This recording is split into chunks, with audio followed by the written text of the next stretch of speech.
I am from beyond. Listen, and all you desire will be yours. Welcome to Spider-Dan and the Secret Balls.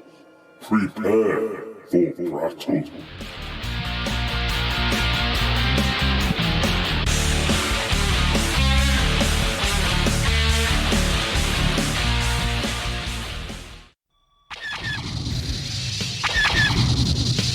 Choose a side in a Clone Wars.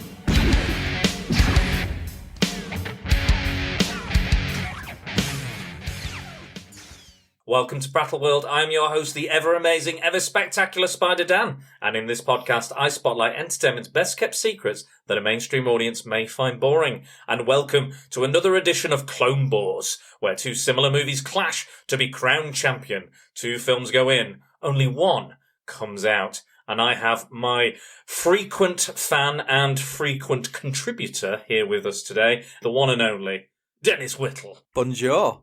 Welcome. Hello, how are you? I'm very, very good. It's good to have you back. Happy New Year and welcome back, everybody. It's a fresh new year, and we're here to talk about two very, very, very, very, very similar movies. In fact, the same movie almost entirely, but in a different language, however, with a different cast as well. So we're going to talk about Dracula. Dracula, 1931 Dracula. 1931. So one directed by Todd Browning, with Bela Lugosi as Dracula, and the other one, Dracula as well, surprisingly. Didn't change it up that much. From 1931, again, and directed by George Melford, and starring Carlos Villieres as Dracula. Indeed. That's how I'm going to pronounce it. That's right. You pronounce it far better than I do. It's very I'm just going good. to call him Carlos. Just Carl. Yeah, call just him Carl. You know. So tell us why that. We're going to do things a little bit differently. Usually I do. We compare 5 topics. Usually directing, writing, music, that sort of thing.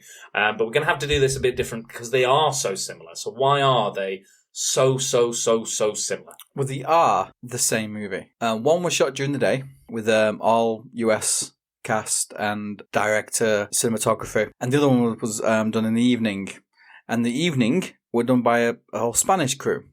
So what Universal used to do, they used to do the English-speaking one during the day, okay, and then the Spanish, or foreign, as they call it, speaking, because it might not always be Spanish, came in the evening and shot the movie. It's exactly the same set, some of the same costumes, same wig when it comes to Dracula, same dialogue, pretty much the same everything. Just the crew, director, and stars are different. And language. Did this happen often, that the Universal or studios at the time would basically just kind of do a Spanish version? Yeah, it's to open up to more markets. But it's my understanding that Dracula was the last one that they did.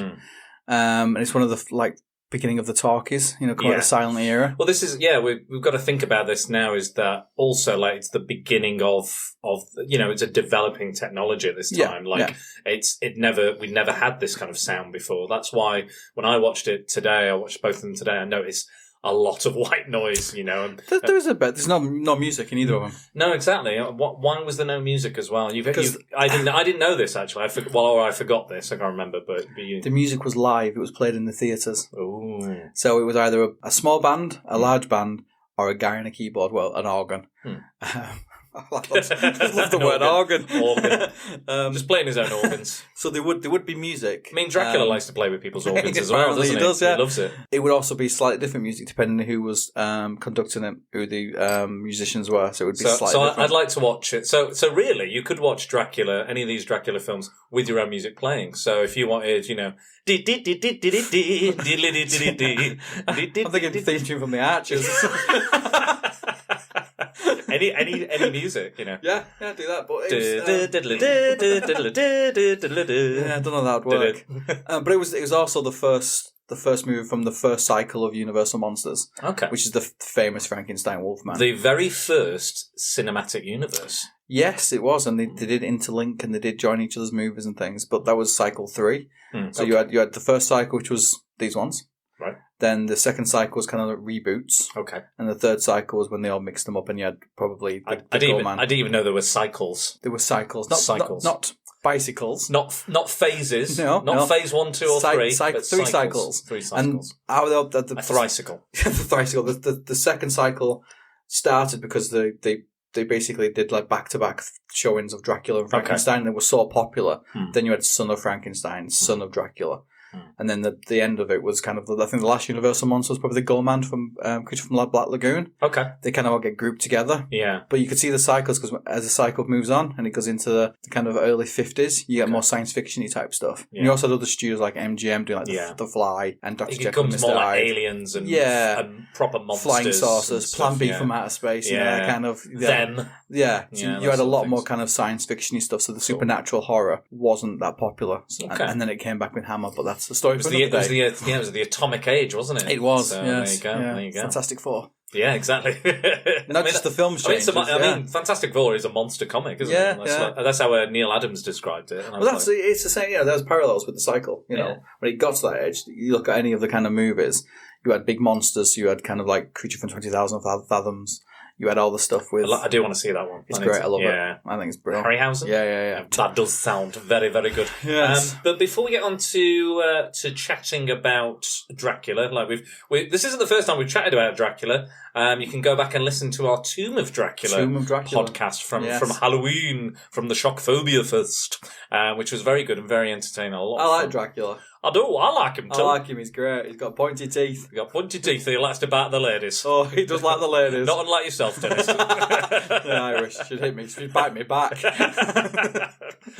knock you out, I think. Probably. Your missus would definitely knock you out. Anyone who's listening knows my wife. They'll go, definitely would. Yeah, definitely. I would absolutely not want to mess with Sarah in any form or annoy her in any way. I don't think I'm thinking. I don't think I will ever will, but time will tell. I'm sure. You will know if it happens. Yeah, no, I'll just be dead. Not the undead. But no, but the reason we're chatting about Dracula, and the reason you suggested this to me, and I thought that's a great idea. But also, it's quite kind of good timing because we've just had BBC have just done their mini series and their take on their new take or modern take on Dracula. What did you think of the series itself? I liked it. I thought he was great. He is fantastic. I thought he was love child of Christopher Lee and Bela Lugosi. So one of those genetic, test tube baby type things. Yeah, definitely, because you had the costume, you had the medal on, Bela Lugosi medal. You had the red inside the cape, which is had the accent initially. Had the accent. He had the red eyes, which is very much Christopher Reeve. Yeah, definitely. Christopher Lee. Yeah, that'd be a very different Dracula, wouldn't it? That's a bad outfit. Well, so it was very much, and lots of kind of nods and winks to because Matt Gatiss is a massive horror fan. He loves the kind of classic movies. He's an uber fan of all that sort of stuff. It was filmed at Bray Studios. There you go, yeah. Which Hammer was on. Most of the Hammer movies were filmed there. And they were filmed, like the castle was filmed on the same set as Nosferatu. Nice. The 19... Oh, really? Yeah, that castle they used was the Nosferatu castle, yeah. Bloody hell.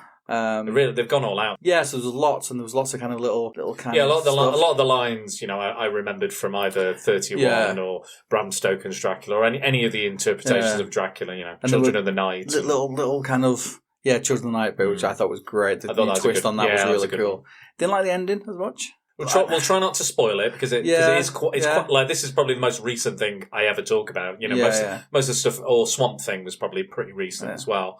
But I don't want to spoil it too much. I liked it's a story that's been told a lot. There's never been a telling which is exactly like the book, which is good because to be honest, the book isn't brilliant. All that great. Yeah. No. So new takes are needed. And it was a fresh take. I love Van Helsing. Thought she was great. Yeah, fantastic. Harker was fab. I like the kind of twist on that. I liked Harker, yeah. So I like the nuns. I like the aspect of the nuns. Very, very new element, but I really cool. I like the way he climbed, where he did stuff with the dog and things, Turned into a dog. Yeah, it was gory. Yeah. It was funny as well. I think, you think of BBC, you think fairly safe, fairly, but there's a scene where Dracula throws the head of a nun at a load of other nuns. Yes. And I went, yes, more of this, please. More risk taking for the BBC. More stuff. Yeah. That's, And it's not a spoiler either because it's in quite a few other tons, but he carries a baby in a bag, which is like, he's got a baby in a bag. Yeah. What's going to happen to that baby? I wonder. So those elements have been in the other Dracula movies. The Bram Stoker ones, he actually feeds the brides the baby in that one. So that does need freshening up. And he was great. The lines and the fact he was smiling when he was saying these things, and he was deliciously evil. I enjoyed the more because it was kind of casual about it. It's like, it doesn't bother me. It's actually quite funny. It's quite humorous. I think this is great. Yeah. And I enjoy. I thought he was fantastic. I was like, if you put him in a movie, I'd go and see that in a second. I would have cast him in a I did quite like it when he vampired his teeth, like shark teeth, all the different layers and stuff. Yeah. So, which is, I always say that Dracula was a shark. And like when he's feeding as well, it's really like and blood, blood is flowing through his mouth. Like it's like pouring. He's a right dirty eater. dirty. Mucky puppy. A dead mucky puppy. But maybe that's why he's got like that medal. Maybe it's he's got like needs something. But no, people. I read a lot. I think it's got a lot of love. I think a lot of people have enjoyed it. But the kind of criticism. Oh, it's not like the book. Oh, it's not like this. It's not like. Well, if, you could watch 50 Dracula movies. They'll all be different. They'll have elements. They'll have Harcourt. They'll have Mina. They'll have Lucy. The MCU. Like, I'm a huge Marvel fan, and the MCU isn't exactly like the books. Yeah. The Defenders are not the original Defenders. The Avengers, not the original Avengers. And I could go on and on and on, and go, well, the content. And sometimes you do. And I do. And often I get, like in a previous podcast, the Nerdify, my catchphrase was, but in the comics. And then I'll go on a tangent for about 20 minutes about in the comics and what happens in the comics and why it's so good and why it's different. But that, in a way, you kind of have to do that because you do want people to go and read the comics. You don't want it to be exactly the same. You go, oh, this is actually really good. I wonder how the comic differs. If it's the exact same story, which it can't be when you translate it to another media, it gives you like a go, oh, I didn't see that scene. That scene was in the film. Well, that's a bit different. Or, oh, that happens and this didn't happen. Born Again. They did Born Again in the Daredevil TV show, season 3. Yeah, the Avengers don't turn up like they do in the book. They don't turn up and put a fire out in Hell's Kitchen. That doesn't happen, It's never going to be the same. No, and it's an adaptation. And I think people like Ian Richardson, mate, and artists and all around good guy. Yes, like his Dracula. Wonderful Chinese, dinner guest. Yeah, he's not Chinese. We went for a Chinese. Yeah, don't go to Chinese in Malta. No. Anyway, his is Christopher Lee. My Dracula's Christopher Lee. Other people's it's Gary Oldman. Other people's Bela Lugosi. Yeah. But I thought it was great. I did enjoy it, and my wife enjoyed it. Yeah, and she's quite hard to please with stuff like that.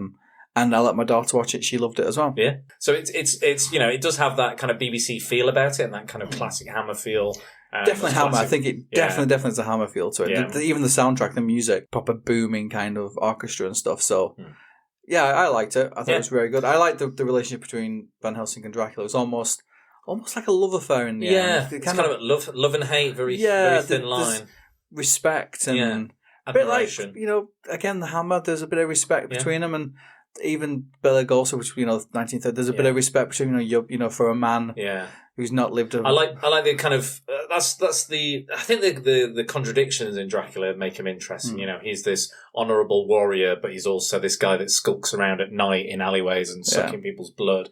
And I always like the regal aspect of that. He's like, oh, I'm this regal, in his count and stuff. You're like, no, you're a fucking blood addict, is what you are. And he's very good at horse and carriage as well. Yeah, he's very good at horse and carriage. He's good at picking his guests up. We can talk about that very shortly. But no, I really enjoyed it. I got a real buzz out of it. It was really fun. It was nice. Again, I think they cast the right people in it. There is a time jump in the series, and I think a lot of people didn't. That's in the final episode. That's one of the ones I enjoyed the most, even though a lot of people didn't really enjoy that. I thought they kind of modernised it in an interesting way, gave certain characters a new way of looking at them that I'd never seen before. I think it's fantastic. I did notice as well, I found a little Easter egg that I don't know if anybody noticed, but in the 3rd episode, there's Dr. Seward answers the phone, and his wallpaper's showing. And it's the same design as the Shining carpet in the movie of The Shining. No. Yeah, it's the exact same design, the same kind of bizarre, but a nice little nod. There's lots. There's like you were saying, door number on it, which harks very much to Hammer. I'm not going to say what it is because I want people to look at it. Give it away, yeah. But there is numbers. Numbers are very. There was a nice. The number 9 is very significant as well. Okay. There's lots of things in there. So I liked. There's a staircase and there's a pattern within the banister. Yeah. It's like a skull. It's almost like almost looks like the Punisher kind of skull shape, which I really dug. I don't know if that was like, obviously it's an obvious choice, but I don't know if that was maybe referencing something else. I'm not that well up on my Dracula lore, which is why I brought you today. Who, me? I brought you. Me? Come. Yes, you actually picked me up with the horse and cart. I bid you welcome, yeah. Horse and cart. I haven't brought me here. All the way to Didsbury. Yes, all the way here. No, it was good. And I do like Dracula. There's very few Dracula Dracula movies that I don't like. Because it's Dracula. Even like the campier ones. Even some of the slightly dodgy 1970s ones with the big hair and stuff. And there's elements of them. Yeah. What's he called? Langella. Frank Langella. Yeah, Skeletor. His hair is immense. Yeah, he's got good hair. Yeah. Lost it bloody quickly, though. Yeah, but forget about him being Dracula. Just that hair's scary. Yeah, it is. Proper disco collars and stuff in it as well. I do like Dracula. I do like the movies, and he's the first kind of franchised horror villainy type thing. One of the out most popular things. Book's never been out of print. There you go. Movie translated. There's been a movie in every language. Like the Bible, never been out of print. You know. What do you enjoy more? Can't say I've read either. I'll be honest. I'm a big fan of talking about Bible movies. The greatest story. Is it the greatest story ever told? It's Charlton Heston. Yeah. Surely was the Son of God. Say it a bit lower. Surely was the Son of God. Yeah, thanks, Mr. Wayne. Thank you. Off you go. But I do like. I do like. I've said I love the Hammer movies. Yeah. I love the Universal stuff. I kind of love old horror. I love all that kind of because without all this stuff, the films sometimes are quite laughable. Yeah.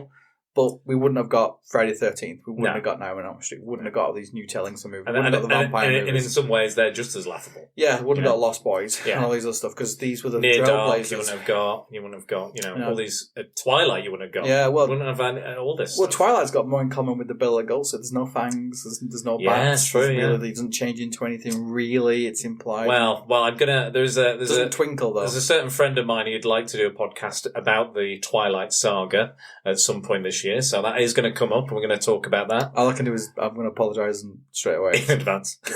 Do you not like it, Dennis? No. Well, I'm gonna have to rewatch them because that is my role. I have watched them because my wife likes them. I watched the first one, and the fact I make her watch Universal movies and stuff, she give and take. Not your flavour. I don't like vampires sparkling in the sun. Yeah, neither do I. I like the one of them. There's like a battle, and at the end, I quite like that. Yeah, it was quite a good cinematic thing. Epic. Yeah, but I don't know. A lot of the to-ing and throwing between. Yeah. Basically, Bella's once one goes, I'm going to jump on the other. Oh, she's back, then I'm going to jump on another. I just find it all a bit. There's a horny bat or a horny wolf. What are you going to go for? Pretty much. What are you going to go for? Yeah. She likes the bad boy. Bad boy. Both bad boys. Yeah. One of them likes less clothing. Yeah. But both very animalistic. Yeah. It's all about controlling the controlling funny CGI themselves. baby thing in one of them. Oh, really? Yeah, which is a bit. I think the director of 30 Days of Nights did it. Then there was a really good scene with them coming out of the water. Okay, cool. The vampire, because they don't, so they walk in and they come out. Can't remember who the director was. There are moments. There's moments. Yeah, they're not. It's not my. Okay, cool. I want necks being ripped out, and True. I want kind of Fright Night. Fright Night. You know what? Never seen Fright Night. Are you shitting me? I've never seen Fright Night. Oh my god! Not even the remake or the sequel. Never seen it. The vampire's called Jerry. What's not to like? You've never seen Fright Night? Right, that's definitely not another one. My house watching Fright Night 1 and 2. I'll definitely watch it. He's called Jerry. And the remake is dreadful, but good as well. It's just one of those things. I think I started watching it on Channel 5 and I just didn't finish it. That was it. Seen Waxworks, haven't you? No. You've not seen Waxworks? No. Monster Squad? Yes, Monster Squad. Monster Squad. Monster Squad is amazing. Yes, yeah. And Wolfman don't have knacks. Yeah, okay. And then they blow him up with blow him up with a dynamite, and he reforms because it's not silver or something. Yeah, amazing. And Dracula's really cool in that. Yeah, Dracula's good in that. I like the mummies in that. I mean that's kind of like a spiritual. And it is a Universal movie. Is it? Yeah. Technically, well, that's probably why they could get all the characters. They're all there, and it's again. That's they're talking about cycle. They're all there. You got the Gill Man, you got Frankenstein, you got Wolfman. Speaking of the Universal monsters, I know that technically the Phantom of the Opera and the Invisible Man would technically be Universal monsters. So are they lumped in with those same guys? No. Why are they slightly really separate? I don't. Maybe it's. Is it because they're more human, perhaps, or slightly less mystical? Slightly less mystical. I think it's where they came in the cycle. Okay. I think it was kind of they bit later. Yeah. Because at the same time, you had MGM doing Dr. Jekyll and Mr. Hyde. Okay. So you had kind of like Universal doing the monster stuff. Yeah, so that was separate. Yeah, and then you had MGM and Warner doing a House of Wax and more human kind of horror. Yeah, so more like a serial killer, guy with a knife, the madman. Yeah, I'd say that. So you had them, but they was this like the end of the 40s. Okay. I think Dr. Jekyll came a little bit early, but the single shot transformation to say it's an amazing piece. Good special effect. Yeah, and the Wolfman in one of the Wolfman was really because he just basically he changed. It's the only time Lon changed for just 10 hours in the same position like that because it was stop. Yeah. Put some more on him. Stop. Stayed in the same position. Stop. Well, it was clearly worth it. Made the effect. And look how kind of the revered now. Everyone kind of loves them. I mean, look at the Wallace and Gromit movies, all those kind of stop motion animated movies. Yeah. They take years and years. And kind of everything we love about vampires all kind of came out of the early days. From the Bela Lugosi in the stage show to the early movies, and kind of our vampire. Everything has been inspired from these. Well.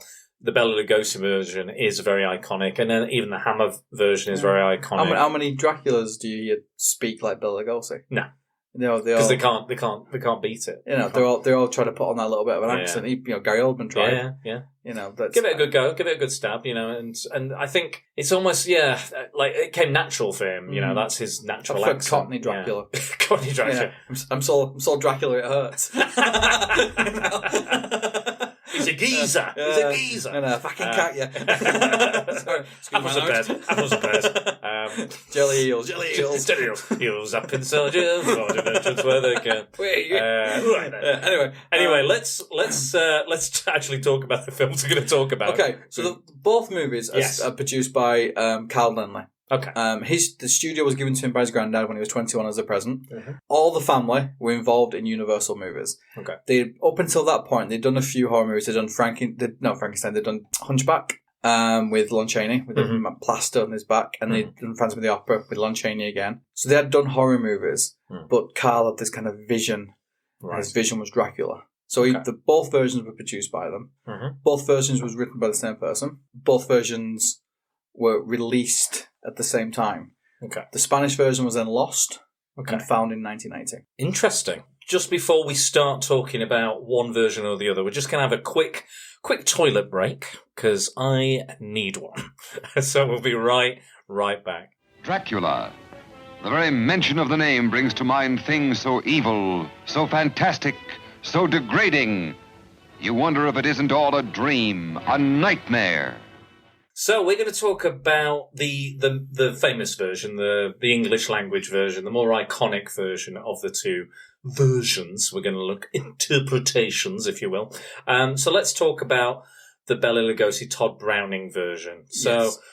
How do you feel about this? Is it worth the iconic, image of Bela Lugosi as Dracula? Does it honour that iconic image? Yeah, I'm going to say yes. Okay, cool. Every version's been based on it here enough. The sets are beautiful. The staircases go on forever.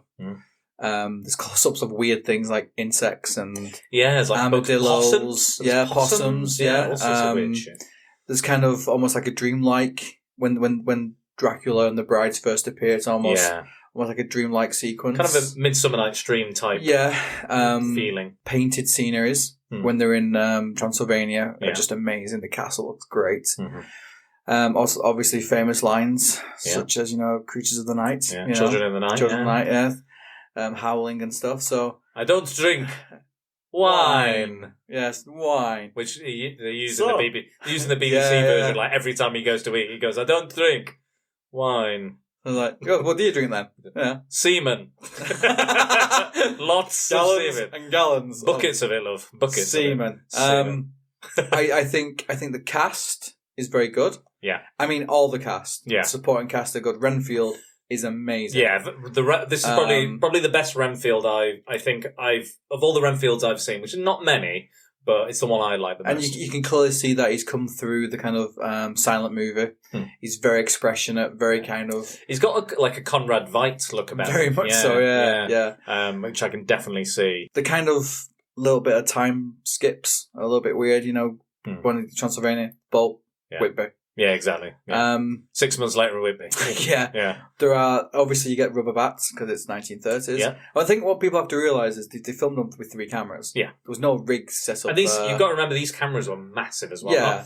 Like we have got to the point where we have tiny cameras in our phones, which is better quality. Yeah, than which is better had. quality than anything you're going to see from 1931. And they had to, like you said, they had to carry them upstairs, up and down, set them up. It will have taken them hours, and it's probably not even a one-man job. It's like a two-man job. The editing isn't great in places. You can almost clearly see when like Todd's gone cut. And it's action. Yeah. I think Van Helsing's great. He looks good. the archetype kind of what you imagine. Very Germanic. Yeah. Glasses, very intelligent. When he speaks, people listen, and he is very much an equal for Dracula in that. See, Dracula, he does have a commanding presence. Definitely. Yeah, and Dracula almost kind of has a bit of a wink at him, saying, even though you've not lived as many lives as me, you're still intelligent, man. You still know wise for one lifetime. Yeah, exactly. My kind of criticism, it's not as sexy. Okay, it's not kind of. He's seducing Mina. He's. Do you find the undead very sexy, Dennis? Well, I find Mina very sexy. Okay, fair enough. And she's not undead just yet, or unreasonable. No, quite yet. Not quite. Okay. So and there's no fangs. Okay, which is fine because it was, and there's not much blood. There's a kind of little drip in it, and listen to kind of interviews and interviews. It was shocking still for a 1930s audience that they had these sort of. Well, I mean, a few years ago, there was an oncoming train on the cinema screen, and people were running out of the cinema because they thought they were going to get hit by the train. We have to remember these kind of times, not so long ago, really, in the scheme of things, that this technology was crazy and completely unpredictable. And again, I think you were saying that this was one of the first 3 talkies that Universal did. They mainly did westerns, and they were all filmed on the backlog. So something like this, apart from kind of Phantom of the Opera, where they built the Paris Opera House, it's still there. It's the oldest. Wow. I love that they keep the sets. I love that. Well, if you watch Wolfman, when he comes to the town, it's the same town that Frankenstein visits. Yeah, I could. So I hadn't seen I saw Wolfman fairly recently. The fountain in the middle is the same. Yeah. So there's lots of that in it. But I kind of like if we look at the way Bela Lugosi's dressed. You Google Dracula, that's what you're gonna get. Yeah, exactly. First thing. If his hair in a little point and slit back, widow's peak. medal on his chest and things. So including the new one, the same look, same sort of look. Yeah. I do like it. Yeah. There are lots of silent moments. Yeah, I think, and like you said, the pacing's a bit off. Yeah, the pacing and the editing is my problem with it. I think also that Bela Lugosi, as much as I respect Bela Lugosi and his commitment and his craft, I don't think he was always the greatest of actors. For example, he at the time it doesn't affect his acting per se, but it does. He didn't know English. No. So he had to learn his lines phonetically through sounds, purely through sound. Okay, I make that noise when I say this. And it kind of makes him more, it's an iconic voice and it's an iconic accent, but like you can really hear it in some of the lines where he's like, we will be leaving tomorrow evening. You can really hear it sometimes. I'm like, well, the studio didn't want him. Really? They wanted Lon Chaney. There was actually a letter sent out because Bela Lugosi was doing the stage play. Yes, he was proper. I want to do the movie. I want to do the movie. Popular, I want to do this. And there's actually a letter that Carl Lenley sent out said it's either Lon Chaney or it can't be done. It cannot be done without Lon Chaney. Make it. Unfortunately, Lon Chaney got cancer. Can you imagine that today though? If I don't cast this person, we're not doing it. Yeah, that would never happen. It cannot be done. Someone else will do it. And Cormac Veidt was another one they were thinking about bringing over to do because he just did the mouth. The Man Who Laughs. The basis for the Joker. Yeah, so he's got that again, very iconic face. So even the studio didn't want Bela Lugosi. Wow. But again, proved very popular in the play, and you can see his kind of like we said, it's a developing technology, it's a developing form of art, even at this time. So a lot of the acting is a bit hammy, if you want to say it. It's a little over the top. It is a bit theatrical. And I think he plays it like the stage play. Yeah, oh yeah. For him, he's on the stage. Yeah, and he plays it. It doesn't work the camera at all. No, he doesn't use it in the way. Compared to Renfield, yes, who works the camera. The way his angles are and the way he looks at the camera and the bit on the bolt when he's giggling, he's looking right at you. Yeah. He's, even though he's... feel the madness. Yeah, he's from this... He's invading your space. He's done silent movies. Yeah. So he's used to kind of... Cameras. Putting himself through the camera, where Bela Lugosi was very much a stage actor. And I think he's a fascinating man. He's got fascinating history, and he is, he is a talent. I think and I think he got better over time. From what I've Dracula seen, twice. There you go. Played Igor twice as well. Igor, son of Frankenstein, by far is best on. I think Cat People as well. When he skins Boris Karloff. Oh, I need to see that. It's great. I need to look at more kind of Karloff and Lugosi stuff. I think, but the Igor is by far he's brilliant in it. Yeah, proper. It's really well done. And like you said, the editing and the pacing. The editing it's a lot of it's like we need a shot of this, okay, but we can't have it leading in from this shot. So just he's coming out of the coffin. We see his hand come out of the coffin. Cut. And it's Bela Lugosi stood up, looking at the camera, holding his cloak. Cut. And it's hard. And without music as well, the cuts are really jarring. Yeah, really jarring. I agree with you. And I think the seduction between him and Mina is very slow. And it's very kind of, he leans over. But because it's a very kind of conservative audience there, and as that cut, you don't say anything. Yeah. And there's a lot of stuff that happens off screen as well. And they mention, they'll say, she's got marks in her neck. You never see them. No. You don't know what they are. Yeah. She's got no blood. Yeah. Why? Cut, next thing. Yeah, exactly. Doesn't matter. Go. Yeah. And I feel like Todd Browning also directed Freaks. Yes. Which is a very controversial film at the time as well. And that was cut down drastically. There's an amazing scene in it as well. It's not really a full film because of the cuts that were made, but there is an amazing scene of a man with no arms and no legs rolling a cigarette, lighting it, and smoking it. Yes, which is I find incredible. Anyway, I'll watch the whole movie just to see that scene. Again. I think the scene at the end when they're going after, they're under all the it's raining, it's really muddy, and some of them, the guy again with just his hands. Just crawling. They would come in, this like Doom, these kind of things. Again, I know there is an uncut version, isn't there? Probably, yeah. I've never seen it. I know that they paid reference to it in American Horror Story. Yeah. I think there was the little girls with the deformity they have. They do it again in American Horror Story as reference to it. It's an infamous because I've got it's really weird because Mark Gasser did a best of horror kind of like 3-part BBC documentary, and I've got the same book he's got in it, and there's a 2-page spread on the Freaks. Okay.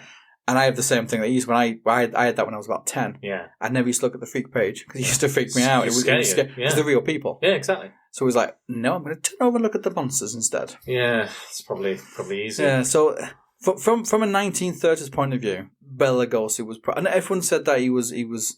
I can't see it, but he was sexy and women loved him. Well, not as much as he loved himself. No, probably not. He apparently used to walk backwards and forwards in the mirror saying, I am Dracula. I am Dracula. I am Dracula. No, you're not. You're Bela Lugosi. Playing a part, mate. Yes, but he loved...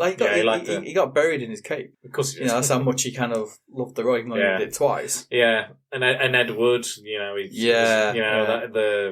Plan 9 and then when everything. He grew... Yeah. Why is he 6'5" now? He's also got more hair. He's younger. Yeah, but he loved it, and he did... Women did like him. I think it was because he's from parts unknown. Yeah, exactly. Yeah, the darkest parts of Transylvania, and, Romania and all that. But yeah, I guess. Well, I mean, women have a obsession with, men and women have a obsession with like serial killers and the darker side of, people have sex after funerals. It's that kind of link between the two, to live and to die. Is kind of, there's a lot of kind of. And Dracula's about that. Dracula is. It's a sexy thing. You are exchanging fluids. Yeah. There is this kind of dance of death you're doing with him, and I can't see it. I can see Christopher Lee. Right, yeah. There's something about him. Yeah. When he walks into a room. He's got more charisma. And his height as well, I think. And he's more like the description of Dracula. He's it's more lean. And he's, which, like, comes the Spanish one, Carlos is, again. Yeah. Taller, leaner. But I can't slag off the Bela Lugosi, because it's kind of my education. Was watching Universal Horror. I do have, watching it now, I find some of the scenes a bit comical, but in both versions. Yeah, it's true. I do find the long, especially when you first see him when he just stands there, it feels like it's like 10 minutes. It's like a couple of seconds, he's just standing there looking at you. And it's good, and it looks good. Like, if it was just a still image. Yeah. It's perfect. And that's it. And I think because the filmmaking had not been kind of mastered just at this point. I don't think we've gone, we've not had things like, Casablanca or Gone with the Wind. We've not had those big, like, this is film. This is what we can do with film, sound, colour, image, moving stories. This is what we can do. We've not had that. But to have that iconic image still, like, it still holds up to this day as the image. But I think the same with Nosferatu. The image is stronger than the movie. The reference and the reverence we have for that image is much stronger than potentially. I prefer Nosferatu than Dracula. Yeah, I like Nosferatu because I like the kind of plague element of it. Yeah. When he comes out of the ship, lots of rats run off him. He looks like referencing that. He's right. He's He's a disease spreader. Yeah. He's a plague. It's an infection. Yeah. And the kind of being destroyed in sunlight came from that. Yeah. From Nosferatu. There you go. And the woman, he's spending so much time with the woman that he forgets the sun's coming up. Yeah. So I think I often forget that as well. When I'm spending time with a woman, I was like, oh no, I've got to be at work. And the famous kind of fingers up the wall, the shadow when he's walking up the steps and things, and standing out the window, his little. When I was at Max Schreck. Yeah, Max Schreck. Yeah, also a Batman villain. Yes. I think his name means like. I think Schreck is death, devil, or darkness, or something. Something like that. Yeah. But I when I was at university, we were doing Midsummer Night's Dream, and the director he loved kind of Universal monsters, kind of Hammer horror, that sort of thing. So he wanted to do it in that style. So Titania, who's I played Oberon, King of the Fairies, and Titania, Queen of the Fairies. She was like, she had her hair like the Bride of Dracula. She had she grew her fingernails out and she had short hair, but she kind of did what she could. She had this big, long gown. The fairies we had were like undead girls, so like the Brides of Dracula. So they're all like, all the kind of rhyme they were doing, this kind of weird sing-songy kind of voice. And who else? And Puck was basically like a Frankenstein's monster goat boy kind of thing. Right. So there was bandages, like he'd been tied together. It was like somewhere in between all that. So the lovers kind of world was quite nice, but then when you got into the kind of supernatural, it was very dark and creepy. My character, the director, was like, I want you to look like Count Orloff, or is it Orlok? Orloff, yeah. From Nosferatu, but I want you to sound like Bela Lugosi. So I had to watch both films kind of back to back and and it was very much like, and I did move slowly. I did use the hands. That's how I found my character, because I was like, I can't relate to a fairy king. I don't, I can change. You're a fairy. I've seen you prance around the spot. Very light for. I'm very airy. But I basically used that physicality and the hands to find my character and to kind of invest myself through my physicality into the kind of mentality of the character, and that really did help me. But the voice as well, and people were like, oh, you're doing really well. You've got this, blah, blah, blah, and it was like, again, it was the best accent I could do. Given the, not only is speaking and memorizing Shakespeare hard, but try doing that in a Romanian accent consistently. And all of my dialogue as well, all of Oberon's dialogue is just to the audience, because it's almost like much like Bela Lugosi, I'm kind of acting to, a lot of the time, to nothing. I can't look, I'm looking at the audience. I'm not looking at, I'm not going, hey, Puck, do this or do that. We're not having a conversation. No. I just say shit. Like he just goes, this and this and this. I think you should do a line. Remember? God. Okay, I've got one. Go on then. Il met by moonlight, Titania. That was my first line in the show. Thank you very much. Hold on. Bit of acting there. And for my next trick, I'll pull a rabbit out my arse. I can do that. I can do that right now for you. Oh well, we'll save that. We'll save that for if we ever do any YouTube videos. Yeah. No, and it has kind of spawned a franchise from it. Universal Monsters became a franchise. It did, yeah. But it does have its failings. And then it died quite recently. No, we're not talking about that one. No, fair enough. No, and it will come back with a vengeance. The undead. Yeah. Will rise again. It will. It does have its frailties. It does have its issues. Yeah. And a good segue, I think the Spanish version puts a lot of my issues with the American one, the English speaking one, right. Okay, so talk about the Spanish version. So this is Mr. Melford and Mr. Velieres. Yes, Carlos, as I like to call him, because we're personal friends. Yeah. And also, instead of Mina, you had Eva. Yeah. And instead of Jonathan Harker, you have Juan. Harker, but I think that's the only names. You've even got Martin. He keeps his name. The worst. Oh God. The worst. In the American one, it's just this. It's just like, I'm an Englishman. Me from somewhere there is English. I'm doing my English thing. Yeah, he's like Group 4 when he's looking after prisons, isn't he? Off you pop. Yeah. Oh crap! I've left the door unlocked again. Oh, has another mental asylum patient escaped? Oh dear, what am I to do? I know it's not great. No, but I think with the Spanish version, there's not as much standing there. No, you're right. It's more fluid. There's more action. Yeah, there's more action. The lighting's better. 100% agree. The scenes are longer. Like the film's 90 minutes longer. Okay. So the film is longer. It's not 90 minutes longer. 19. I thought you said 1, 9. I was like, that's 2 films. Oh, I wish you were closer so I could slap you. I'm a bit snippy. Hashtag snippy. He is snippy. I'll tell you a story about him being snippy one day. Anyway. Carry on, please. So it is longer. So the scenes are longer. Things are explained a little bit more. Yeah. And, god damn it, it's sexier. Yeah. It is by far sexier. Yeah. Well, like we said, like back in those days especially, we were a bit more conservative, a bit more reserved in the way we express ourselves sexually and otherwise.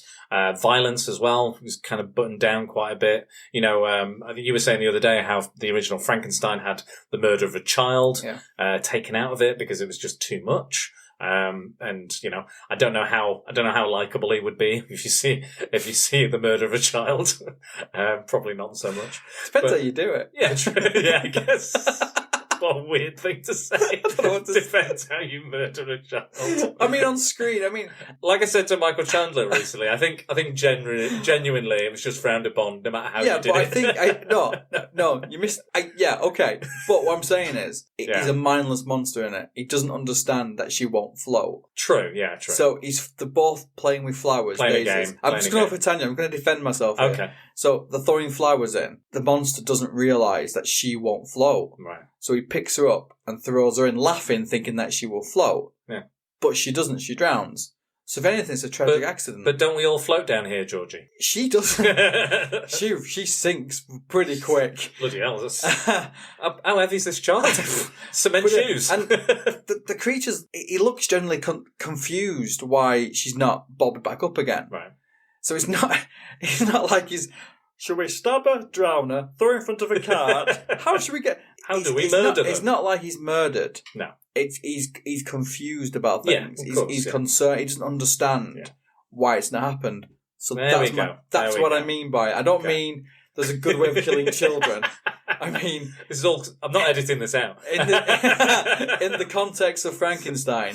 The creature generally looks concerned and upset of what's happened. He doesn't realise, No, and he kind of stands there looking for... It's been a long time since I've seen it anyway. He does look for a few seconds, kind of looking at the flowers, looking at... He's like, I don't kind of understand. Yeah. He doesn't go in and try saving her. No, fair enough. He goes, nah. You can't have an omelette without breaking some eggs. I mean, he doesn't know what water is. He doesn't know if he'll drown. And he does. He's got big shoes, so he might sink to the bottom. He probably would do. He's like laughing and he's like, oh, and then she's, oh, get off me. Oh, splash. Shit. Yeah. Whoops. Move on. I guess it's the same if you had an iPhone today. If you found an iPhone, you'd be like, this is great. I think find someone throwing stones and goes, oh yeah. And look at it from a child perspective. You know, children have done silly things to, you know, because they don't realise he's a child and he doesn't understand. Anyway, back to Dracula. That's my defence. Anyway, there are longer scenes. Things are explained. Yeah. I think the supporting cast, apart from probably Eva, is a lot weaker. Yes. Yeah. I think Carlos does a sterling job as Dracula. Mm-hmm. Yeah, sure. Van Helsing looks like a milkman or a postman or a milkman come postman. Yeah. And his facial expressions are very comical. Yeah, I'd agree. There are some good scenes in it, which we'll come to. Renfield's not so great. Renfield screams and cackles. It's ridiculous. But it's really surprising to me how just that it looks like a totally different film. Yeah, it feels like a different movie. Feels like a different movie. The shots that are just, it's the same set. We've been over this. Yeah. It's the same exact set, you know, exactly to the letter, to the design. It is the same. However, I've watched both of them today and they look like different movies. They are different movies, but different sets entirely. and it's purely for the lighting, for the setting of the camera, for the staging of the actors, to everything. They've gone out of their way to change what they notice. And I think we'll talk about it when we get to move on to certain scenes. We can go for that. Yeah. So the opening sequence is almost exactly the same. Cart going down, Renfield gets out, blah blah blah, going castle, blah blah blah. But the English speaking one, Renfield turns up at the castle. It's a beautiful scene. Yeah. Wide shot, these massive staircases, lots of cobwebs, armadillo running across this, that, and the other. It's beautiful. He's looking around, not sure what's going on. And then this person appears at the top of the steps and says who I am. Yeah. Comes downstairs, bit of dialogue. Doesn't walk all the way down the stairs, stays about halfway up. Yeah. Obviously does the Children of the Night, what sweet music they make and stuff. And Renfield kind of follows him. Very similar. And you think, how can they better that? Yeah. And that's iconic in its own right. There's a lot of status. And powerful. The staircases look like they go on forever. They're huge, massive, gothic. It's beautiful. Yeah. Really beautiful. And then the Spanish one. Same start, exactly, pretty much the same. You get the old mountains, The actual shot when they're going down the cart to the castle is the same. The same shot. Because in some of the... Just to let the audience know that some of the shots in the Spanish version are shots of Bela Lugosi, aren't they? Long shots. Yeah. Shots where there's no detail are exactly the same. Too many actors or something like that. Yeah. So Renfield this time walks into the castle. Same castle, but close up. You see him walk in.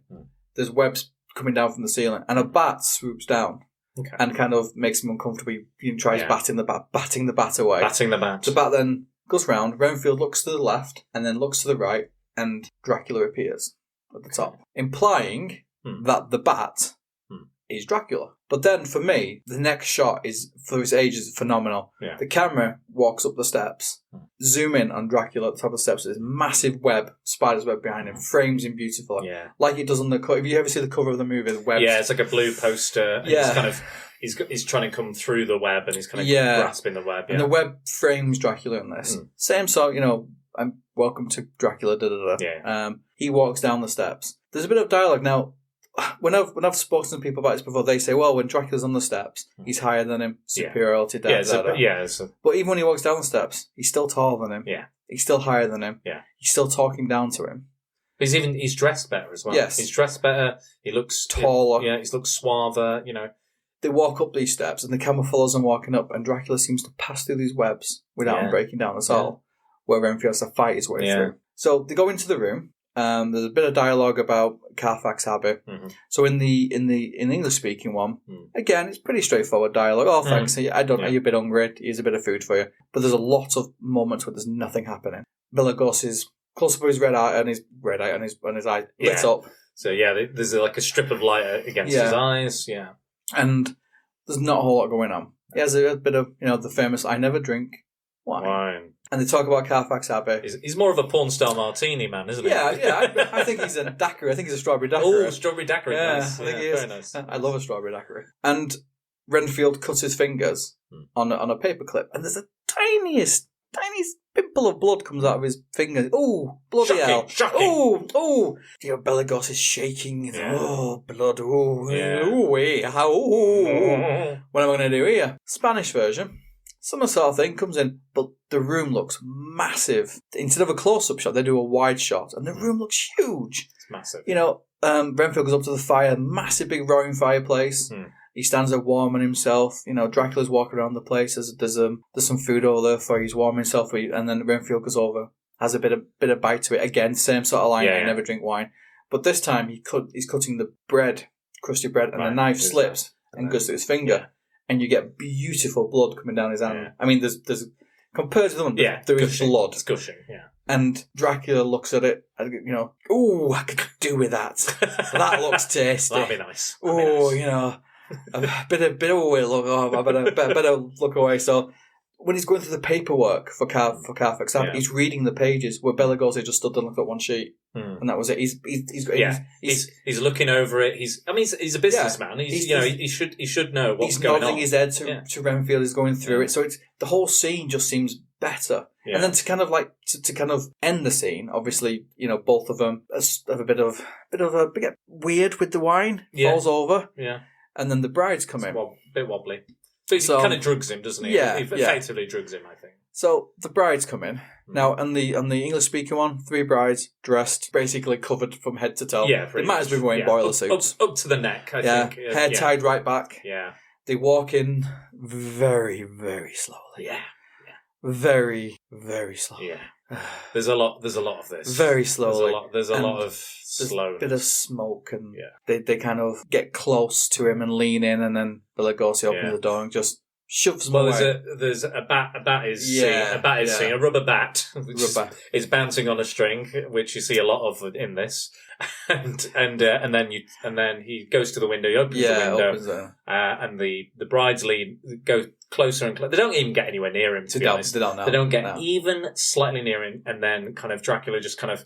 Just shoos them away like you would like shoo, like fly or something. Yeah, get away, naughty dog, get away. So the Spanish version, where Renfield, he bounces off the walls a little bit. Yeah, he does a bit of a walk. He doesn't just like walks and falls over. Yeah. He's clearly been affected by whatever's in the wine. Yeah, bounces off the falls to the floor. In the background, you see the brides. He opens the window. And the brides are already in the room. Yeah, in the background. You can see them kind of leering. They're looking. Yeah, they're stalking their prey. It's almost like they've been there the whole time. Yeah, that's the but you haven't seen they've been standing there waiting for their moment. Dracula said, "Right, give me 5. Yeah, I'll be off. Let me just go out, get him a bit drunk, and you can have him." So he's buggered off, and they're there in the background, and they are sexy. They kind of, I don't know, saunter. They kind of the way the body moves. The way they move is like. There's a lot of this where I feel like they've just said, "Do this," and they've gone, "I'll do it," and not really thought about it or how their character would do it. Or they're just going, "Walk forward, stop there, cut." You know, it's stuff like that. There's a lot of moments I feel in the English one, and somewhat in the Spanish one, that there's moments where it's just like, "Okay, do this. Right, we're doing it. Right, do it. Make sure you do it super slowly because we need to catch it all." Yeah. Right? There's a lot of Bela Lugosi kind of leaning in for the kill, and he's like, he's hypnotized them. They're there. He's ready to kill them, and then he slowly leans in with a grin. Slowly leans in, grins or does that kind of gurn or whatever he does, and then bites them, and then they scream. And it's like, if you are this avid kind of creature of the night, this, ravenous, blood-soaked fiend, you wouldn't need to wait that long. No. Why are you leaning in? You're an animal. Ever you're so a beast. slow. Yeah, you tear into it. And that's the problem I have with a lot of it. And the Spanish brides are they're almost like, I don't know, strippers. They're almost, they seduce you. Yeah. And they have their way with him. They gather around him and go in. You see him lean into him. Well, you see a shot of Dracula actually outside as well. Yeah. And he's kind of, and I think he's getting into a coffin. Is he getting into a coffin? Yeah. Yeah, so you see, with the Lugosi one, he stands there, he's the bat, then he stands there, then he shoos him away. 10, 15 seconds at max is that whole thing. But you see Renfield look for Dracula outside, he's there, and you can see him kind of, he's not like climbing up the walls like he's in not the book. hiding, he's like, I'm getting a coffin now. I'm going to get in my coffin now. Deal with it. See in a bit. And then, he collapses, Renfield collapses, and then they kind of converge on him. Yeah, it's a lot more interesting to watch that particular scene. Yeah. It's nice to know that Dracula gets around and goes places. And it gives the women in the film like agency. It gives those brides agency and something to do, and they are, they're vampires in their own right, and they're kind of, again, you were talking about seduction. Back in these conservative times, women wouldn't have that kind of sexual agency or that sexual power, over men. We wouldn't see that, and we wouldn't see women being violent towards men. Very rarely would you see that in film, any kind of form of media at the time. So in a way, it's kind of quite progressive for its time to show that. And again, more shocking than the Lugosi version, and more interesting as well. Their movements in the a lot more interesting. Yeah, a lot more kind of. There's character to it. I can tell that they've thought about it. The camera angle isn't just from behind. Yeah, you've got Renfield at the front, and you see the women behind. Yeah, the camera's then behind. You see them come on screen. Yeah, like I know that they do change halfway through. 1 minute they're the brides from the Bela Lugosi one, and then they turn back to being because it's a long shot. Most long shots are the same movie to save money and time. Exactly. But when they come in, like just the clothes they're wearing, a bit of cleavage. Yeah, and it's not. I'm not saying it needs to be sexy. Not sexualized women, but these are brides of Dracula. Yeah. They shouldn't be walking on with boiler suits. Yeah. They're there. Anyone who's read the book, Yeah. the brides are they seduce Harker and anyone else who Yeah, comes in. That's what they're there for. That's what they do, and they seduce so they can eat. So they can eat. Yeah, exactly. So it's a more perfect scene for me. From that 15 minutes, the Spanish one for me nails it. Okay, so so we're gonna. So I don't think we mentioned this earlier, but we are. It's okay. Don't worry. Gun. You. No, this is good. This is good stuff. I didn't want to stop you, but yeah. So we're normally, like I said earlier, we normally would judge, various different kind of methods throughout the film. So acting, cinematography, direction, all that sort of stuff. I do like 5 usually, but this time we're going to specifically look at specific scenes and go, did the Spanish version or the English one do that better? So we're talking, Dracula's introduction, his, the brides coming in, Renfield being, having his way with or what have you, his seduction. Let's say Renfield's seduction as well. So yeah, I have to agree with you 100% on this, because I think there's more thought. I feel like there's more thought put into this. There's more, there's more character. And I think maybe the advantage they had as well was, again, these long shots. They didn't have to worry about the long shots. Yeah. They didn't have to think about the long shots. So they had more time to think about how to frame and work with the shots they did have to do and the things they did have to manage. Because the Spanish team, if I'm right, they watched the English filmmakers during the day. They had spies. The spies. And then they kind of potentially perfected in some forms, those scenes. And for all we know, the Spanish movies of the day were filmed like that, but I've got nothing to compare it to. We don't know. We don't. But I think because some shots are similar, they just do it better, I think. Like there's some shots with that, the appearance of Dracula, adding the bat and stuff. It's pretty much the same shot. The staircase is the same. The shooting originally, but then they go up to Dracula. Yeah. They still have the wide shot to start off with. Yeah. But then they narrow it in a sense. So it's almost a case to say, right, that's what they're going to do. Should we see if we can do something a bit different? Yeah. Can we do something a bit more interesting with it? Let's just play with it. And I think that's what you get, like with adaptations, with things, you do have to make changes, And I think that's good that they could have, if they wanted to, they could have just done the exact same thing in the exact same style, in the exact same staging. But they didn't. They wanted to be different. They wanted to change it up a bit. They wanted people, who knew that this film would have even been found. They didn't know that this would have been analysed by you, me, and several other hundreds of people. We're lucky to have found this Spanish version. We might not have ever have discovered this. And I think it's so fascinating that they did. So they mixed it up a bit because that's the way the Spanish make films, and not the way that the English audience see, view, or make films. Just on that scene, you can clearly well, I watched it anyway. Yeah. My mindset was they're going to take risks here. Yeah. The fact they've had women doing this. Yeah. The fact they've showed blood. Yeah. I mean, compared to the other one. Yeah, in comparison, very blood, minimal. And I'm going to say, well, what else will they do? It's not all perfect, because can we move to the next scene?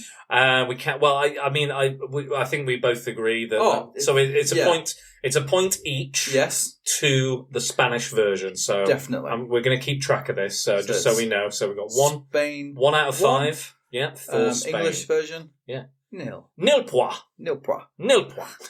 Moving on to the second scene. So this scene, Mina or Eva attacks Juan or Jonathan Harker. So let's go with the more famous version. Let's go with the English version first. The English version is a lot shorter. The scene is considerably shorter than it is in the Spanish version. Much like the previous scene. Yeah. It doesn't have the same, for me, it doesn't have the same significance in the English-speaking one. Okay. So basically, Dracula's been visiting Mina, or Eva. So visiting Mina, trying to turn her into a vampire. Yeah. Van Helsing and Mina's dad are in the drawing room talking. We'll do that scene after. Yeah. And Mina is kind of overcome with joy and happiness. And Harker, look at I'm brilliant in this. And I go, look at you. You look different. You look pretty. Da da da da. Let's go out on the chaise lounge outside. Yes. So they go out the side of the because that's where you have them outside. Yes, outside. Yes. So they're chatting away, and a bat appears, a big bat. Harker jumps up, tries batting this bat away again as bats batting the bats. And bat flies away, but has a kind of conversation with Mina. Okay. So, and he goes, I will. Sorry, is that Beaker from the Muppets? I forgot they're going to throw at you. Anyway, so they have this kind of conversation, So then Harker sits down, and just to put, Mina is dressed from head to toe again. Her you can see a tiny bit of neck. Okay. The dress goes right the way to the floor, and it's pretty much the same dress you see her in every night time. Okay. I think she has one outfit to sleep in. Right. So it's again quite covered up. Yeah. So she's talking about how Dracula's come to visit her, and this and the other, and Harker's laughing. I'll say, Van Helsing and your dad are talking bollocks in the room about him. I don't believe this. And she's going, well, I think we could be doing this with him. I think he's a mystical guy, and he starts kind of like taking the piss out of Dracula, basically. So as this is happening, you've got Van Helsing and Mina's dad coming to the doorway. Van Helsing stops her dad from going and said, listen to what's going on here. And Mina moves a little. Mina's eyes go a little bit wide, and she leans into Harker and puts a hand up, and then it cuts to Van Helsing, and you hear a scream. Cuts back. Harker's standing up. Mina's on the sofa going, ah, and that's the scene. Okay, so it's much more implied. For all I know, Mina stood on a nail. Yeah, it could easily. Yeah, so we don't know who's hurt. We don't know how they've been hurt. It's just a scream happens. You assume because she's moving forward that something has happened between her and Harker. Yeah, but you don't know what. Spanish version. I'll start by saying Eva, who's now Mina. Yeah, her attire is a little bit more risque. Bit more racy. Yeah, it's plunging neckline and see through. Really? Okay. Yeah, you can see nipple. You can see nipple. It's completely an outfit she went to bed in. So she went to bed in quite a conservative clothes. And she's turning into this vampire, and her clothes have changed. She's got more liberal, more her hair's down. Yeah. So the character has changed. With the Mina character, same hair, same clothes, same everything. Okay. Where she's looking like a bride. So the bride who attacked Renfield at the beginning, she's starting to look like one of these kind of dressing creatures of the night. Yeah. Same makeup. Yeah, and she's dancing away, and she's full of gay abandon, and she's. And it's a lot more obviously romantic. Yeah, it's not as awkward or as like buttoned down as the English version. No, there's a cut with a dialogue with Van Helsing and Dad, which don't really need, but it's there anyway. Yeah. And I think it's a segue, so you don't see him walking outside. Yeah. So next thing you know, they're outside. There's no giant bat. No. There is the same conversation with something, but there's no and it's kind of implied that Dracula is down underneath the kind of canopy. I mean, there's a lot of shots of Carlos, standing there, kind of looking upwards or looking into the house or things like that. There is this kind of. So it's more like a mental thing as opposed to a literal conversation. The conversation between Van Helsing and Dad saying Mina's under her power, Eva's under his power now, and again it's kind of laughed off. Yeah. So the kind of sat there is Juan, who's Harker, and Eva having this conversation again, and she's kind of caressing herself and caressing him, and it's a lot sexier. It's a lot more kind of not as much implied, more liberal. Yeah, her hands are on him, and she leans. It's like she heavily. She stares at him and she leans in, kind of seductively, and it's a long lean, but it's a lot more effective than cutting away and screaming. Yeah, and she bites him. Yeah, you see him, but you see her biting. You see him, and there's a close up of her biting his neck. Yeah, I mean, there's still a cutaway. There's not like you don't see the blood. You're not seeing the blood and teeth going and blood squirting out. It's not that bad. You see her definitely attack Harker. It's not implied. No. It is explicit. And they again run out. The scene cuts. They run out. There's a bit of dialogue. Blah blah blah blah. You then see Eva go and actually meet Dracula. Okay. And that's kind of the end of the scene, where that doesn't tend to happen. English version, when you get the maid coming saying, "Oh, she's on the field. She's lying down in the field." Where after attacking Harker, she goes and Dracula has another go at her. Yeah. See, that's.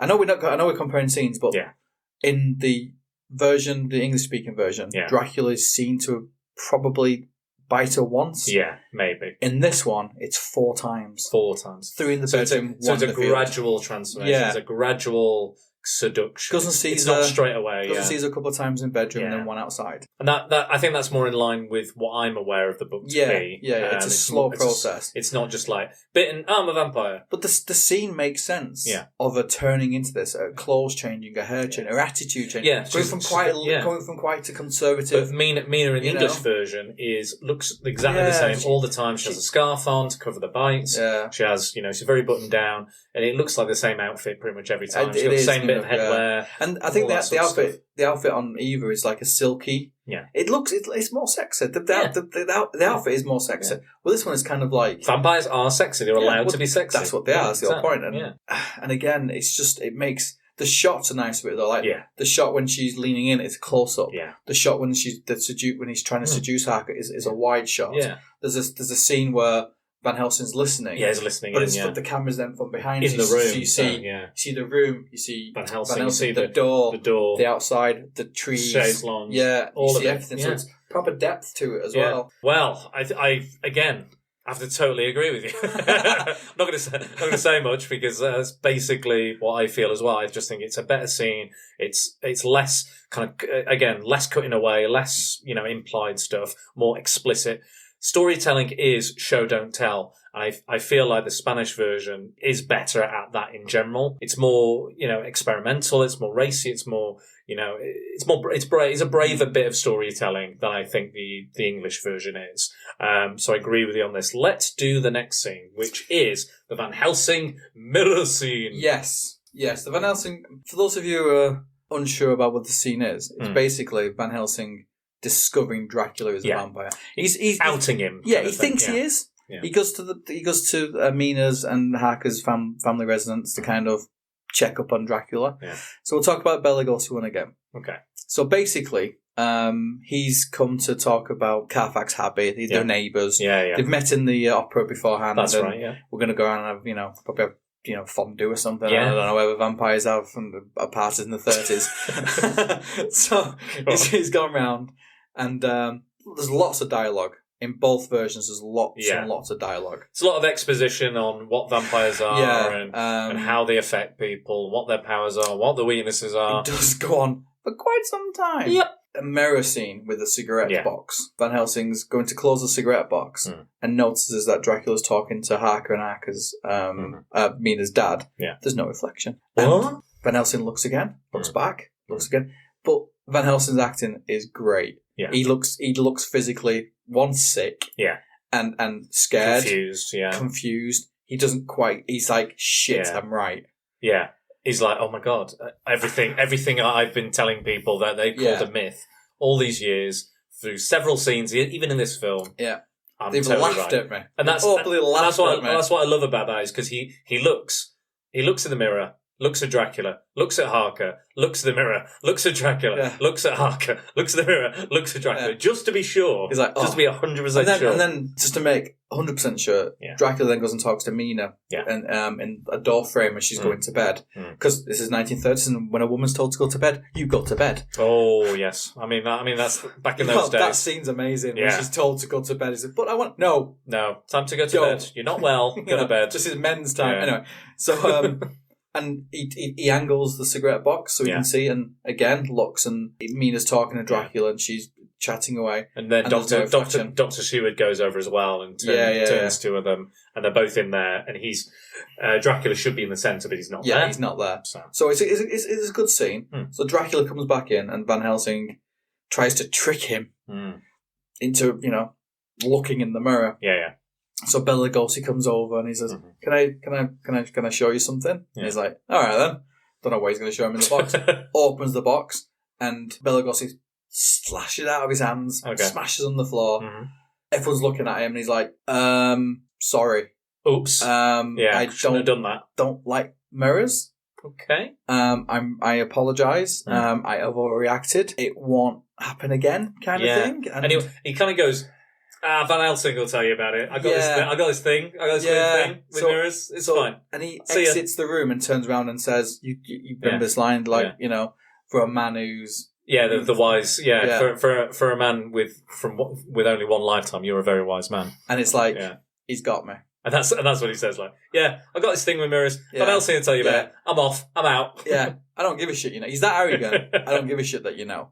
Because you know. I need another pee break. So I've had too much gin, I'll be honest. I've had far too much gin. Next, we'll talk about the Spanish version. Yes! But no, this is no dream. This is Dracula, the original terrifying story of a maniac and a man who lived after death, lived on human blood. So we're back, and we're talking the Spanish version of the Van Helsing mirror scene. Same setup. Van Helsing looks in the mirror. Unlike the English-speaking version, it's a little bit more comedic, should we say? Laughable. He kind of... His face of shock is... Yeah, he's not... His face is not really as good as Bela Lugosi's, let's say. No. And there is a scene... There's not so much kind of checking that he's... There's not the looking at everyone in the room. They kind of just know. It's just... There's a scene with Mina, and there is a good little bit where he goes to kiss Mina's hand, and when he looks in the mirror, the hand just goes up with no one touching it, and goes back down. Yeah, that's like, you wouldn't put your hand in that position. No. It's quite high. Yeah. It's like a high kiss for the hand, for Dracula kissing the hand. And it's not a natural position. No. It's like you're doing like a little goose arm or like doing a duck impression or something with your hand. And then when Dracula comes back in to kind of look at to try to be tricked into looking in the mirror, it just takes forever.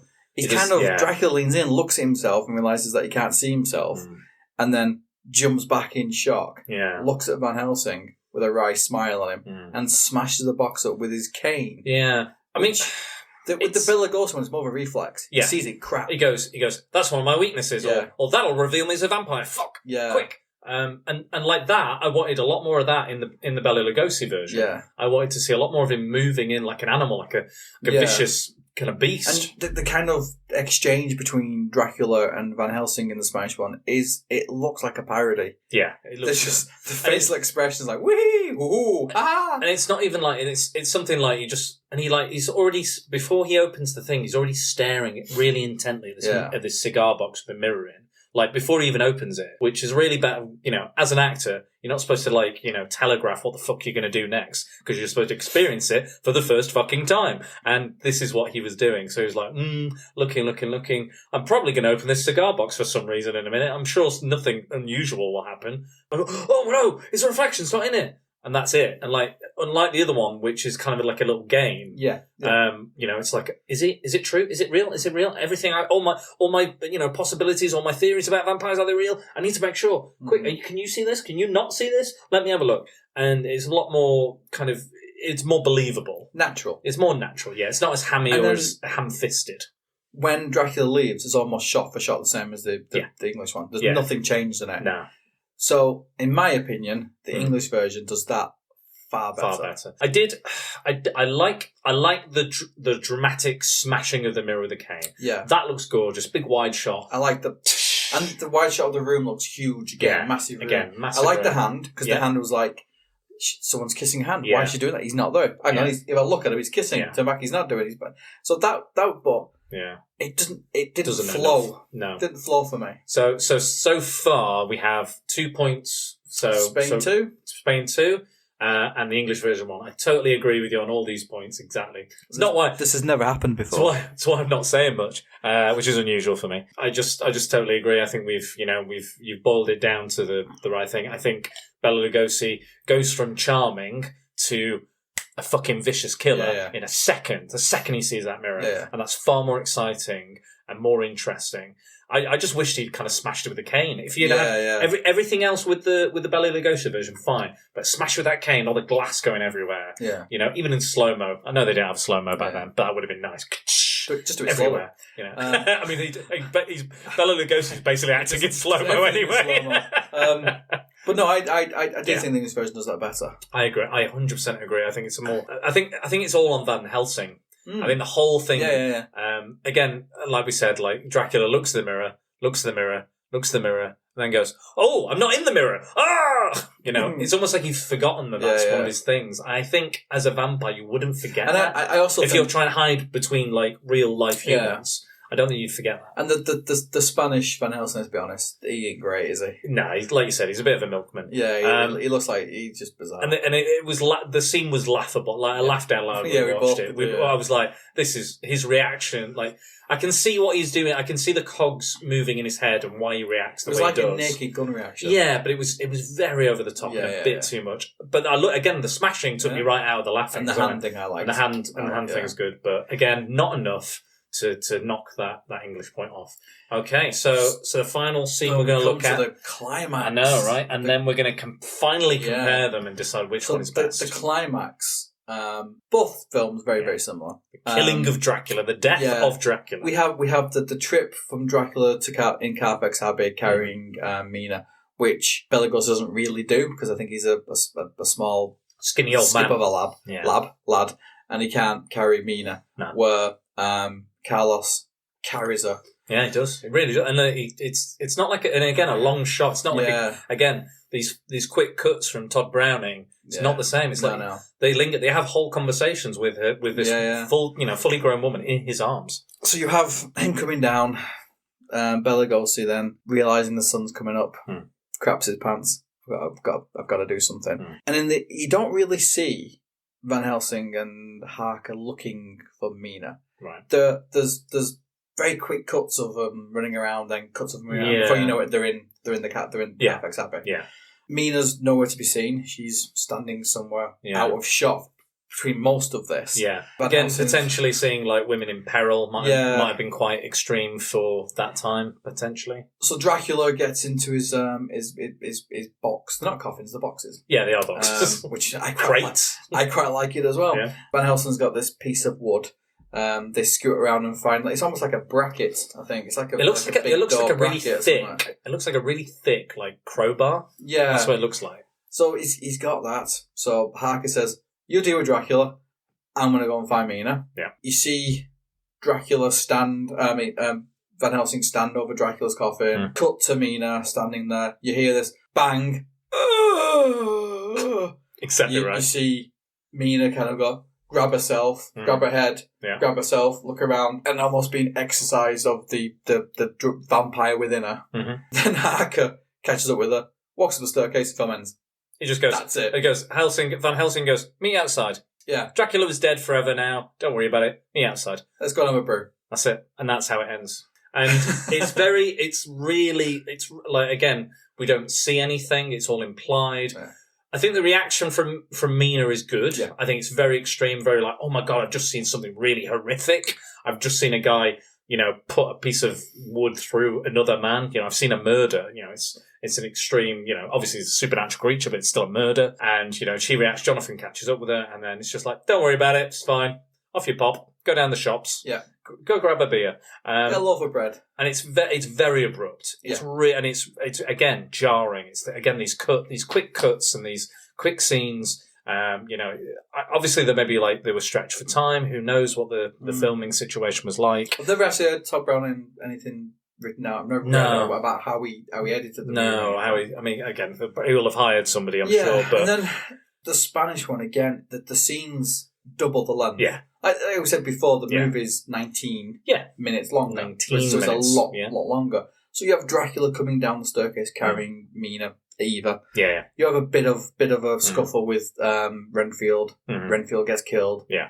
He goes down. He gently puts Eva against the wall. He's like, he's in love. He's almost in love with her now. Because they're talking about the chance. There's a chance she's not dead. There's a chance she's alive. So there's a chance she's not fully a bride of Dracula. But while all this is going on in the background, you've got Van Helsing and Harker running around Carfax Abbey trying to find a way in, shouting through windows. Caesar walking down these staircases, running around trying to find a way in. So Dracula puts her down. Sun comes up. Same sort of response.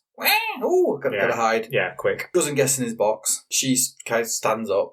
Van Helsing asks Harker to find him a stake, find him something to do it. Let's do it. Yeah, go. You got exactly the same piece of wood in the first one. Same metal bracket crowbar-y thing. Yeah.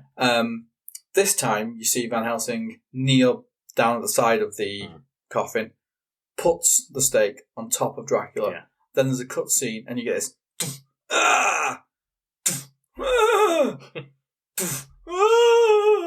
Three. Yeah. Proper. And with each one, you can see Eva going, kind of like touching. It's almost like the kind of sexual side leaves her. Yeah. She kind of goes from touching stuff to kind of being, patting herself down and type stuff. One character to another, yeah. Yeah.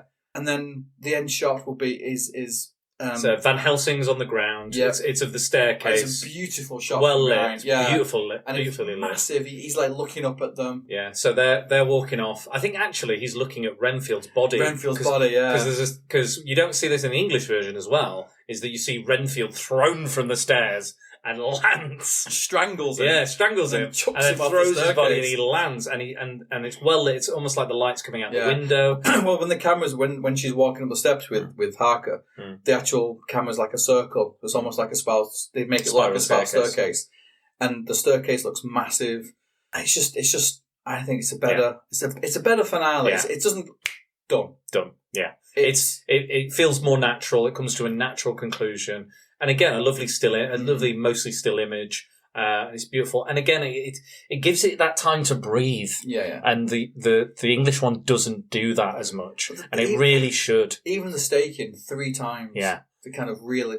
I mean, it's not easy to put something through someone's chest. I wouldn't have thought it's going to take a few goes. Yeah. Even hacking someone's head off is going to take a few times, It's talking about of experience. Well, I mean, you know the best way to kill children, so... you. Let's be honest. Let's compare them. It's almost a landslide victory for the Spanish version. And there's lots of things we haven't talked about. Like when you see Dracula get out of his coffin, he gets out of his coffin. He did. In the Spanish version. In the English version, he doesn't. Yeah. You see how he appears. Yeah, and you see a lot more mist. And there's a lot more mist. There's fires. Yeah. There's the cave is on fire. The brides are seen a lot more. Yeah. The wide shots are better. The close-up shots are better. Yeah, the supporting cast isn't as great. Like, I would watch both of them as a back-to-back because they're fun, they're good. And again, the lack of music it's hard on you because it lacks. It doesn't give you that oomph and that it doesn't feel like it has that much pacing. Yeah, you need something to kind of carry those scenes and change those scenes and support those scenes because music is very important in film, and to not have that, I feel, is like a really big. You don't notice it until it's not there, and you're like, shit, this film needs music. Yeah. I don't know. Do you agree that just Spanish? I've always said, and I said this to a person in the shop the other day, Spanish version. I implied Spanish version is by far the better version of it. And I have to agree. As iconic as Lugosi is, and he is very iconic, and his Dracula is very iconic, overall, as a film and as a film fan, the Spanish version is much better. You can compare pretty much the whole movie, and it'll always be like 10 to the Spanish version, 8 to the English version. And it is. And they're both still good. They're both good films. They're both enjoyable. They both have their flaws. I did enjoy watching the Spanish version tonight with you more than watching the other one. I have to agree as well, yeah. I think we might have had some fun together. We watched the original together, but watching it together was and even more beneficial. It does sometimes in some places because there's a lot more shots of Dracula skulking. Yeah, it drags a bit. But the payoff's better. Yeah. The payoff for everything. They set the scenes up and then pay off. So we're running out of time very quickly, so I just want to mention a few listener comments about what we were going to talk about. So gone to Facebook, and we've got one of our big fans, Annette Wantling. It says, absolute classic. Can't wait to hear what you both have to say. I definitely prefer the introduction shot of Dracula in the Spanish version. There we go. Just like you said. Exactly. Paul Mellor says, I'm loving BBC's Dracula. It is awesome. He's perfectly played. I really like the story how it's been updated with some nice twists and turns along the way, and we'll be sure to listen to you and Dennis Prattle. So that's very nice. Thank you. I totally agree with you, Paul, as well. Great update. Really entertaining. Artiste Chandler, as he likes to be known, but Michael Chandler, as we know him. He just says about the BBC Dracula, immense. Just immense, and we agree. I've gone over to Twitter now, and our friend from the 20th Century Geek Pod, or at 20th Century Geek, another fellow podcaster, he says, I have to say this is a close call. Bela Lugosi is the better Dracula for me, but the Spanish version is a better film overall. And we have to agree. Have to agree wholeheartedly with that. And that is our time up. So thank you very much, Dennis. for coming over. No, well, thank you. And because it's a leap year, you know I can propose to you this year. Oh my gosh! Just hold that in. Don't forget, my wife's all the Draculas. She is all the Draculas. All the Draculas. She's the one who wins. She is the one who wins. And good night. See you later.